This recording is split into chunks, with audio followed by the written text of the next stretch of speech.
Good morning, and welcome to the First Existentialist Congregation of Atlanta.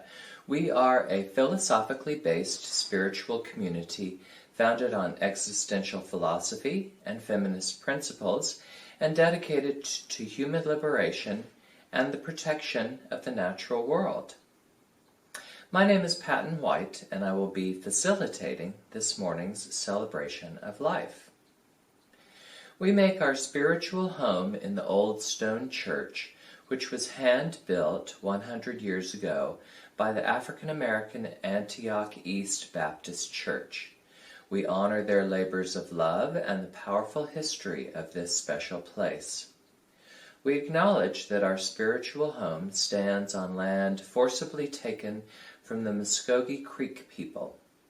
We support justice and equality for all Indigenous people. Our opening words this morning are as follows. Imagine the universe is like this cloth. Philippos said, lifting up an old rag off the ground. There are thousands of tiny threads woven in tiny little patterns. If you follow one thread, it will lead you to the other end, but also you'll see that more threads are connected to it. What if you decide to follow another? Where would that lead you? And if you cut one thread, what would happen to the cloth then? Would it fray until it fell apart? Or would it just change pattern? He paused thoughtfully. Wielders like you can see these possibilities. You can follow the threads and see where they begin and end, where and how they connect with everything else, and what might happen if something changes along the way. This is a quote by D.M. Inslin from Wielding Crimson. This morning we have a congregational song. It is a song of peace. Please rise and body your spirit as you are willing and able, and join in as our musicians sing and play a song of peace.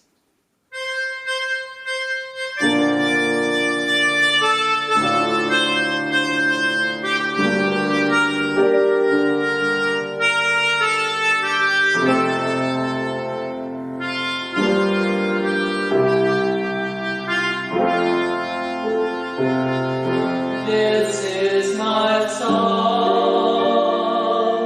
O God of all the nations, a song of peace for lands of home and honor. This is my home, the country where my heart is. Here are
Thank you again so much to our musicians, Mick Kenny, Robert Stewart, Jean Heinrich, and myself, Patton White.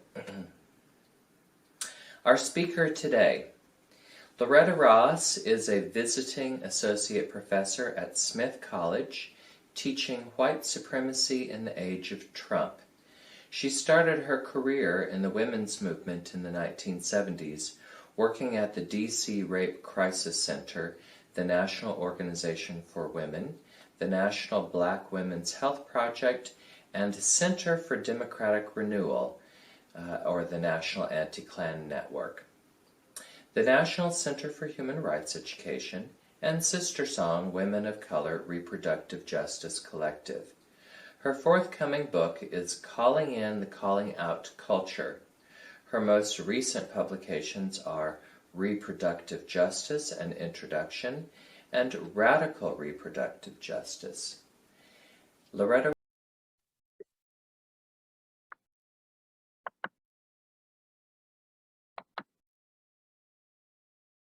Good morning, Firsty.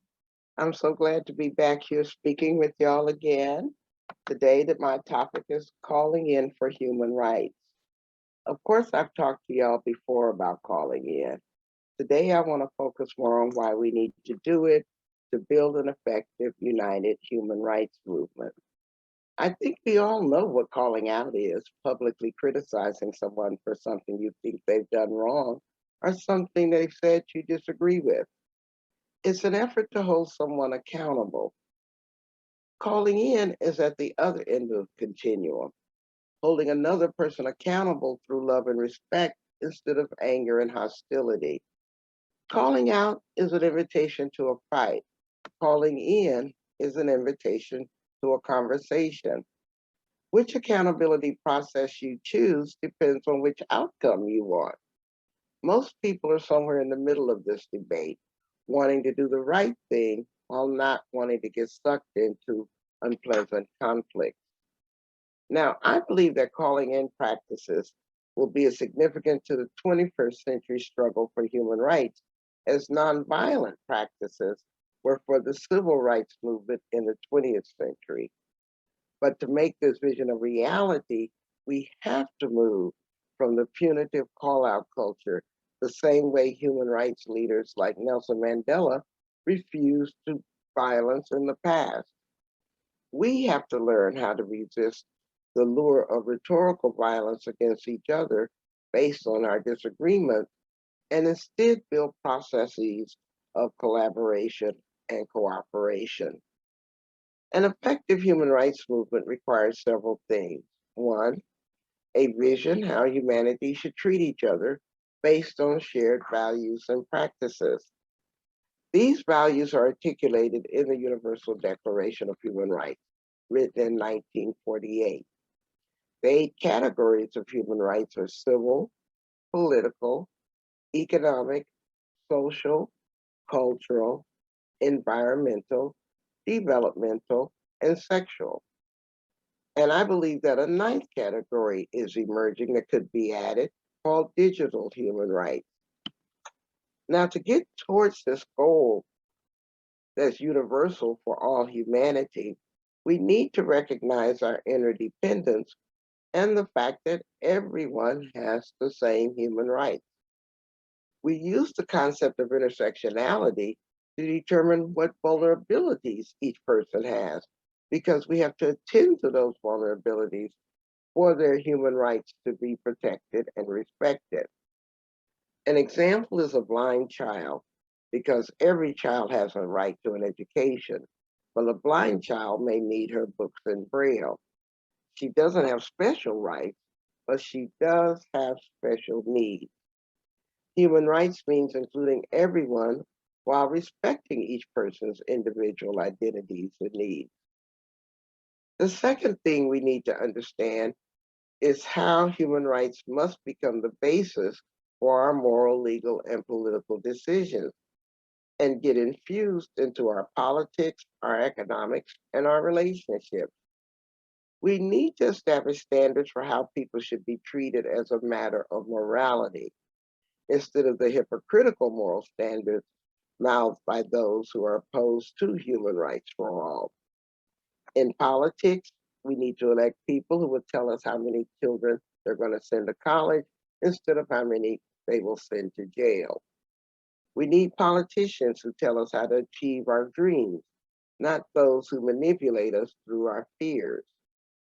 And we need human rights-based laws and a judicial system that achieves true justice based on fairness of process and outcomes, not simplistic legal formalities that protect the status quo of injustices.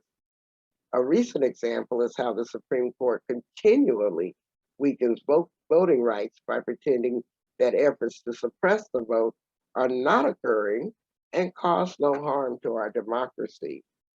Their legal hypocrisies weaken people's belief in the rule of law and delay the achievement of real justice. So to realize this human rights vision, we must pay attention to our processes, how we treat each other and hold each other accountable. Because how we fight for human rights is as important as the fight itself, because we cannot protect human rights by violating them. And this is why I believe we must call each other in for human rights. We can learn to be braver and more compassionate towards our families and friends in person and on social media by modeling open and courageous communication through calling in. We can refresh our zeal for human rights work and grow to meet our challenges. We can learn techniques that are effective to engage in difficult dialogue in ways that allow people to be seen, heard, learn, and grow. Compassionate communication is a moral process as well as a brave and useful one.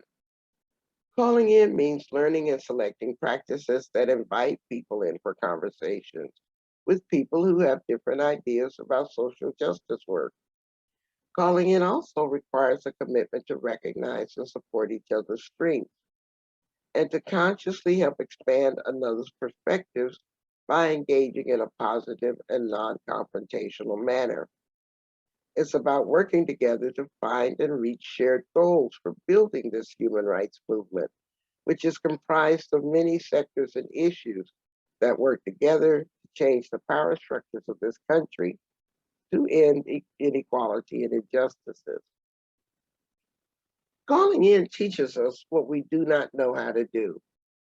Maximize the benefit of our differences instead of seeing them as a problem.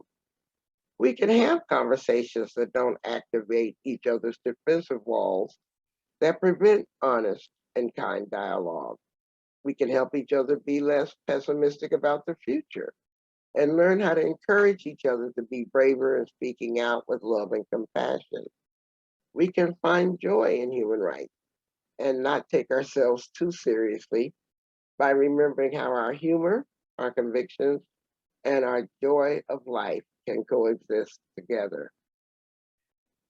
There's confusion on when to call people in and when to call them out. I use calling in for people who have a chance to do better but don't. Calling in is for people who don't know that they've done wrong and want to do better. Calling in, as I said, is an opportunity for growth. Calling out is the expectation that you've already grown. Now, every disagreement does not have to lead to a conflict. People are entitled to their own truths and to express them without fearing they will be publicly shamed or scorned. Even if they're not based in reality or a set of facts you agree with, there's no benefit to dehumanizing and embarrassing them. I try to reserve my call outs for people who are dishonest, not working in good faith, or those trying to manipulate or harm others. In order to change this call out culture, we have to stop, first of all, lowering our expectations of each other. And we must not squander opportunities to be kind and patient with each other. We need to learn how to use radical love to heal from the traumas that brings us to the human rights movement in the first place. Unfortunately, many people being rude to each other is the only way to have authentic activism. For example, human rights activists need to understand the difference between debate and disloyalty. The first is normal and welcome because these are debates our pluralistic society needs to have to address the complex issues facing us. The second is believing that people who don't perfectly align with your thinking don't deserve your respect and loving attention. I want people to really be eager to embrace human rights activism without obsessing over whether they always get it right when there's no singular right answer to many social problems. Woke people appear to be constantly apologizing for not guessing the latest word to use among an infinite array of choices, but no one can accurately predict the affinity. While wanting to do no harm, they feel bad about themselves and they despair that they'll ever learn the correct social justice jargon to avoid being called out.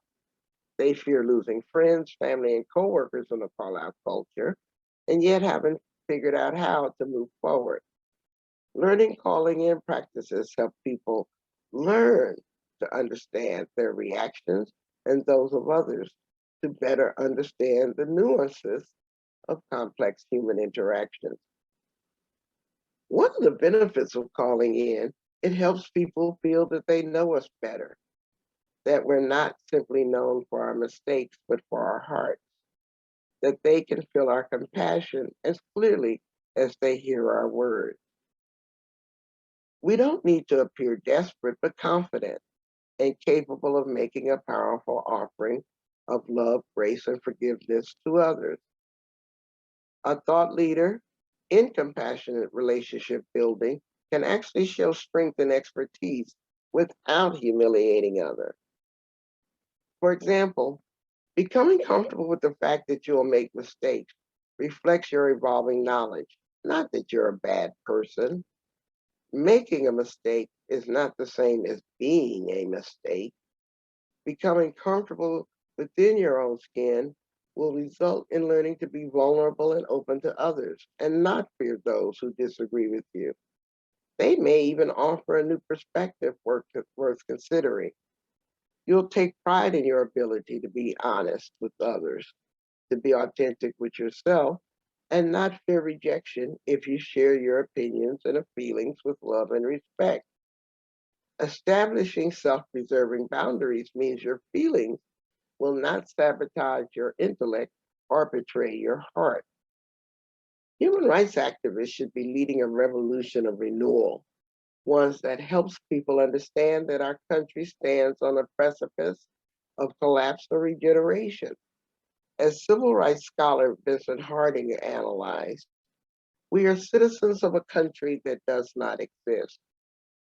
America's braided history combines the enslavement and enlightenment ideals, the tension between 1619 and 1776, a current debate right now on critical race theory versus conservative race theory.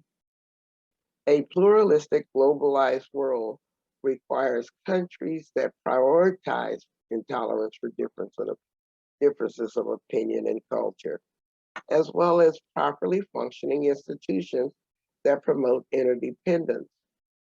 If this new world is possible, a new America is necessary. If we reject reckless callouts, we can use calling in techniques to bring that country we long for into existence. If we match our radical vision with radical love, James Baldwin talked about us achieving ourselves, finding who we are, what we're for, and making that possible for each other. We can work to discover ways to liberate ourselves from the nihilism of this system before it destroys the world. I'm calling on each of us to become better human beings by risking that we can be better together. We can find joy in the light of teaching these heavy truths. Fighting for justice through the human rights framework should fill us with joy, even as it invokes other emotions like fear and nervousness.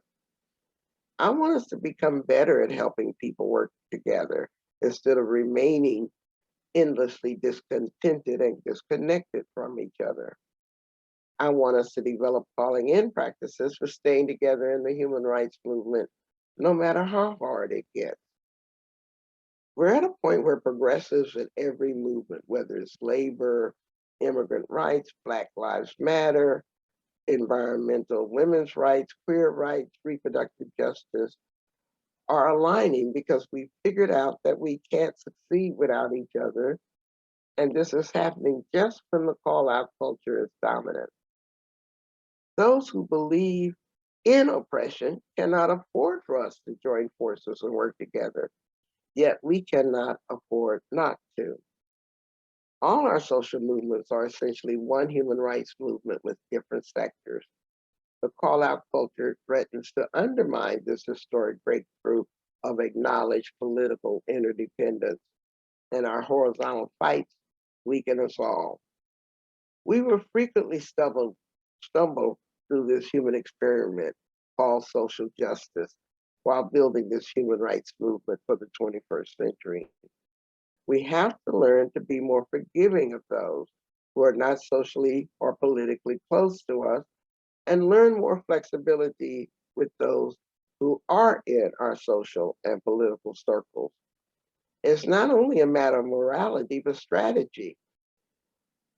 If we can't use calling in practices to listen to people with more empathy, even if we're not in relationship with them, will stymie our effectiveness at creating change. That the human rights movement has people with many different priorities moving in the same direction towards justice, equality, and peace should be one of our greatest strengths. Our other strength is that we believe in facts, evidence, truth, and love. Instead, we waste too much time and energy criticizing our own social justice practices as if we don't need many strategies working together in a multiracial, intergenerational movement. No one group has all the answers we need, and there are many pathways to justice. Just pick a lane and do the work.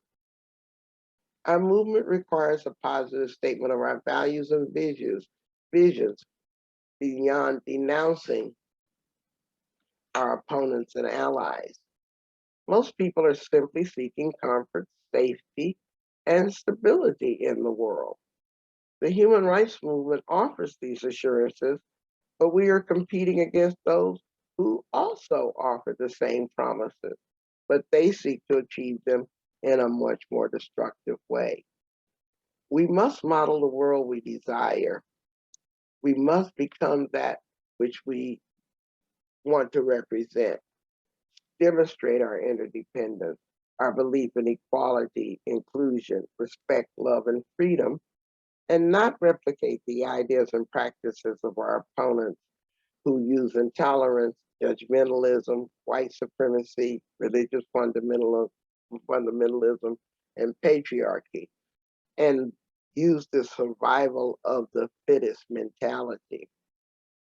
The struggle is about appealing to people's values and need for belonging to an abundant society that respects them and is organized to meet their needs and protect their freedom. We will always have problems managing our unruly human rights coalition because we're comprised of many different diversities and talents. Debates and conflicts are inevitable, and true radical change is difficult. Sometimes people debate more to convince themselves more than they're trying to convince the other person. But differences of opinion should not be seen as a problem, but a welcome opportunity to practice pluralistic politics in real time in a healing, intergenerational approach that recognizes our human interdependence and creativity. I hope you join me in creating this calling in culture for human rights. Calling in achieves three things. It leads with love instead of anger to be more effective. Two, it affirms our humanity by enlarging our capacity for forgiveness. And three, it calls in allies, friends, and family, even if we disagree on many issues. I'm inviting you to become your best self through the power of calling in. when you feel most overwhelmed with how toxic the world is. If the world looks like a big mess, just start cleaning where you are. Changing the world starts with changing ourselves. Thank you.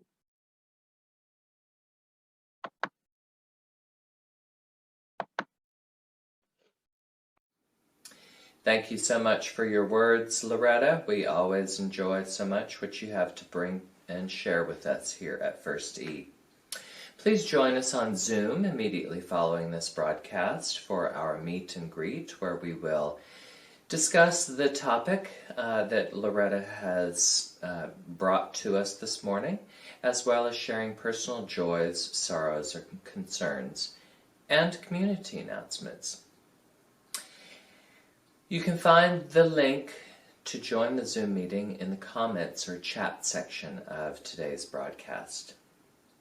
Next week, we will have our own Wade Marbaugh, one of our members, speaking and bringing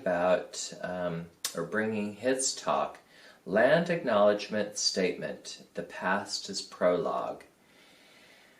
We hope to see you either on Zoom immediately following this, or come back next Sunday at 11 a.m.